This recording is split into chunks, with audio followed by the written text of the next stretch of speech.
જય શ્રી કૃષ્ણ મિત્રો, કેમ છો? મજામાં ને? મારી ચેનલ જોતા હોય તે મજામાં જ હોય છે. કેમ મિત્રો? આપણે આજે શક્કરિયાનું ફરાળી શાક બનાવીશું.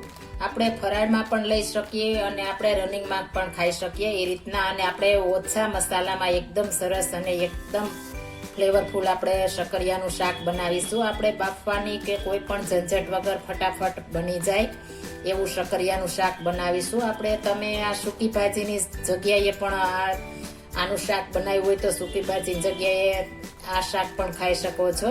એટલું મસ્ત આ શાક બને છે, ઓછા મસાલા છતાં પણ એકદમ સરસ બને છે. આપણે એકદમ વોશ કરી લેવાના છે અને પછી આપણે સુધારી લેશું. આપણે સુધારીએ ત્યારે પાણીમાં આપણે નાખવાના છે અને આપણે પછી ધોઈ નાખશું, નકર આપણે કાળા પડી જાય છે આ શક્કરિયા.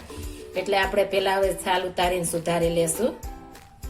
આપણે બધા શક્કરિયા સુધારી લીધા છે, એકદમ સરસ. આપણે થોડા મોટા બાઈટ કરીશું એટલે એકદમ સરસ આપણે શાક બને. હું રસાવાળું બનાવવાની છું. જો તમારે સૂકી ભાજીની જેમ સૂકું બનાવવું હોય તો આપણે પાણી ઓછું નાખીશું, એટલે આપણે સૂકી ભાજી જેવું થશે. મારે આ રનિંગ માટે છે અને ફરાળ માટે છે, બંને માટે છે. મારા ઘરમાં બે માટે ફરાળ છે ને એક માટે આપણે રોટલી સાથે ખાવાનું છે, એટલે હું રસાવાળું બનાવીશ એકદમ સરસ. હવે આપણે વઘાર કરીશું. આપણે કુકર મૂકી દીધું છે, તેમાં આપણે તેલ નાખીશું. જો તમારે સૂકું ખાવું હોય તો આપણે થોડું ઓછું નાખવાનું છે, એટલે આપણે સરસ એકદમ મસ્ત બની જશે. મેં મોટી 4 ચમચી તેલ નાખ્યું છે. આપણે તેલ ગરમ થાય એટલે આપણે અડધી ચમચી આપણે આખું જીરું નાખીશું. આપણે જીરું સરસ ફૂટી ગયું છે. આપણે મીઠા લીમડાના પાણી નાખીશું. આપણે સરસ સાતળી દેવા દેશું અને આપણે ટમેટું અને મરચું આપણે તીખું કટિંગ કરી દીધું.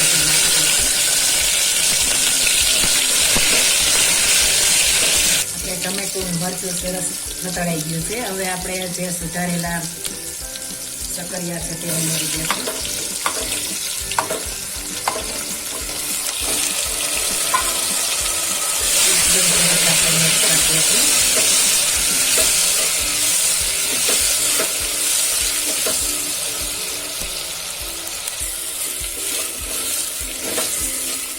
સરસ શક્કરિયા પણ સતરાઈ ગયા છે. હવે આપણે મસાલા કરીશું.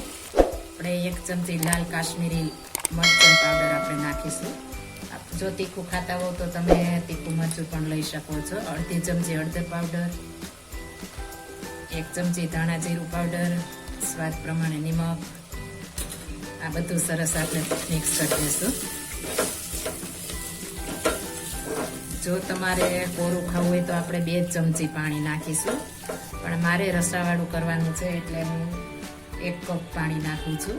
એટલે એકદમ સરસ રસાદાર થઈ જાય અને આને આપણે ફટાફટ બની જાય છે અને આપણે 2 સીટીમાં જ સરસ ચડી જશે. આપણે વધારે જરૂર પણ નહીં પડે સીટી વગાડવાની. 2 સીટી વાગશે એટલે એકદમ મસ્ત ચડી જશે. હવે આપણે ઢાંકણ ઢાંકીને 2 સીટી વગાડવા દેશું. એકદમ સરસ 2 સીટી વાગી જાય ત્યાં સુધી. આપણે 2 સીટી વાગી ગઈ છે. આપણે પ્રેશર પણ નીકળી ગયું છે. હવે આપણે તપાસી લઈશું. એકદમ મસ્ત આપણે રસાદાર શાક તૈયાર થઈ ગયું છે. આપણે આ શાકમાં એકદમ ઓછું તેલ જોઈએ છે. જેમ ઓછું તેલ હશે તેમ આ શાક મીઠું થશે. આપણે રસાદાર શાક તૈયાર થઈ ગયું છે. હવે આપણે એક પ્લેટમાં કાઢી લેશું. આપણે એક ડીશ લઈ લીધી છે. આપણે મસ્ત મજાનું શાક તૈયાર થઈ ગયું છે.